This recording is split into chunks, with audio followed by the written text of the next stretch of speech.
Welcome back, you slimy Sethingtons. Today we're heading way back to Magic's second ever expansion set, Antiquities. And, as always, I'm painting a card for every single Magic the Gathering set.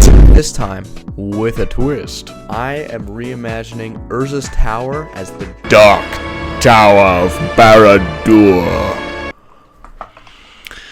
No one said this channel was cool, guys. You don't have to watch it. It's okay. Because let's face it, if Urza wasn't Magic Sauron, he could be its Sauron. Now, you might be asking, Seth, what the fuck is Antiquities? Like, who cares? And to that, I will say, it was released in March 1994. Antiquities was only 85 cards, but it was massive for Magic's identity. It introduced artifacts as a theme, and one of the game's earliest story arcs, Urza, Mishra, Machines, Mana Stones. It was the early days of Magic the Gathering's sci-fi influence. It also introduced the iconic land cycle, Urzatron, which isn't a really cool robot that Urza made. It's Urza's Tower, Urza's Power Plant, and Urza's Mine. A janky land Voltron that every Commander player has searched for and failed to assemble at least one time. So why Barad-dûr on Urza's Tower, you might be asking? Because Antiquities is a story about obsession, invention, ambition, and downfall. And what better metaphor for unchecked ambition than Sauron's Tower looming over Middle-earth? Also, they're both evil wizards with glowing magic orbs. They're both basically the same thing. Basically. Coincidence? I think not. Antiquities was ahead of its time. Decks full of artifacts, interaction that blew minds. Cursed Rack made your opponents discard and then punish you for not having cards. And that's evil genius if I've ever seen it. But quality control, not so great. Some cards had zero reminder text. Some were just weird. Artifact possession, anyone? And print run, tiny prices. It's kind of might break the bank a little bit. It's pretty bad. Section 4, Legacy. Antiquities laid the blueprint. Every modern artifact mechanic, affinity, modular vehicles, they owe a little bit to this scrappy little piece from '94. And for us artists, Antiquities has a wild aesthetic. Crude, mechanical, expressive. This set feels ancient, and I wanted to honor that by throwing some Tolkien into the mix. The world of Tolkien is super knitted into the fabric of Magic the Gathering for me, especially looking back at its early sets. It could have been the fact that I was first getting into fantasy and they were my two big influences, but I'm glad they've shaped themselves into this artistic amalgam. I remember seeing the Peter Jackson films for the first time. Never again would I doubt that fantasy is goated, even if it makes me a giga nerd. Watching the behind-the-scenes footage for the Lord of the Rings movies is a real artistic inspiration of mine. It's one thing I keep going back to, and it just breathes a new love into this series of movies that I love already. It also gives you insight into some of the things that made the movie so great. Like, I don't know if you guys knew this, Viggo Mortensen actually broke his toe in the scene where he kicks the dead skull of something, the helmet. It's actually crazy because it's his authentic reaction. I don't know if you guys knew this, but it's actually really underground knowledge that Viggo Mortensen actually broke his toe, and it's really crazy.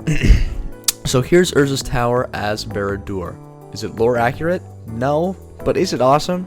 Goddamn right it is. Now this card was a challenge to paint. I tried to keep it relatively realistic, using an actual still from the movie. I had to take this still into a program called Krita, which is basically Photoshop, and bump up the contrast a bunch, because if you look at the original part of the film, it's very dark. At least the version that's on YouTube is very dark, and there's not a lot of detail in the blacks, so I had to bump up the auto contrast just so you could see the background, and I think it shines through. It's less red and like orange, if that makes sense. Like, there's not as deep of reds because it's not as dark, but I think from my experience altering cards, altering stuff that's super dark with a lot of variation in the dark tones doesn't really lend itself that well, because the dark tones in the paint, like they just don't physically go that dark, at least with acrylics. Maybe with oils it's a different story. So I know with my acrylics I have to bump up the contrast artificially. So that's what I did. I took the card. I think you probably saw the gray part. That's actually very important. You need to make a layer of paint I like to pick a mid-tone like gray, not too light, not too dark.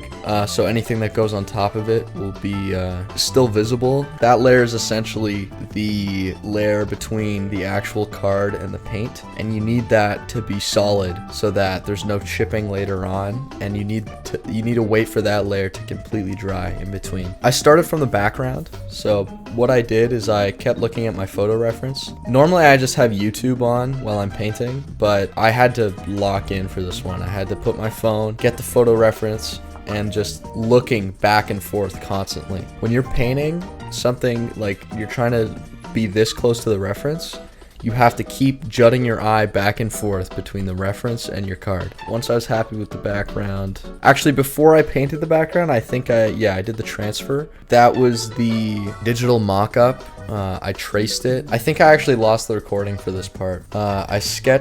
I just sketched over top of the digital mock-up and with transfer paper underneath, so there was a little bit of a template for me to go off of, just for landmarking and stuff. I could have done this with a grid, but that's just like way more time consuming, and I did not want to do all that, so I just traced it on. You know, I actually learned that technique from Klug Alters. He uses that technique. I seen him answering I think he answered my question in a comment section one time. He said that's what he does. So if anyone is like, oh my god, he's tracing, oh my god, what is he doing, he's a hack, know that literally the guy who does this the best and gets paid the most, that's what he does, okay? So, suck my nuts. I spend a lot of time on the background. I don't normally spend that much time on the background. I kind of like simplify it a bit. But with this one, I wanted to take my time and really hone in on every detail. And I think it shines through. There definitely is stuff wrong with it, so don't fucking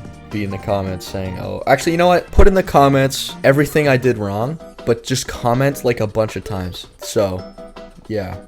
I don't have an ulterior motive. What are you talking about? Signal boost who? What? Funny how? Signal boost how? What was I talking about? Yeah, so towards the end, it was just about refining. Looking at the photo reference and trying to get that fire was hard to do. Yeah, the fire was hard to do. I don't know if you guys saw this in the recording, but I actually had to redo the fire for the eye part because the values were kind of getting misconstrued. How could I get that misconstrued? So what I did to reset that was I started with the darkest part. I think this helps with making fire, or painting fire. But I started with the darkest part, which is the deepest red, and then I just kept adding layers of brightness on top of that. And if you look at the fire, the part that's most removed from the inner flame is the reddest, and then it gets orange, and then it gets white. So I tried following that, and I think it looks pretty good. This was the altar I spent the most time on this channel. I've done photorealistic stuff like this before. Like, this isn't my first crack at it.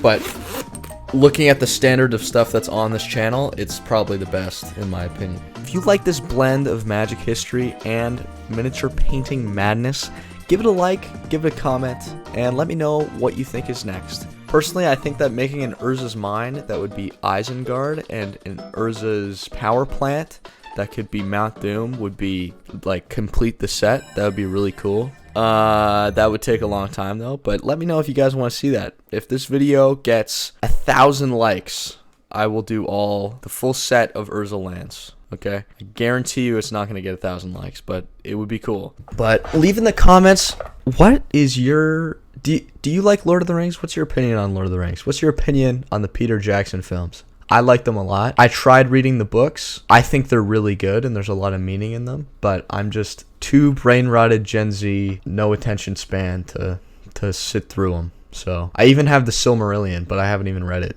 I just like the pictures. But yeah, so thank you guys for watching, and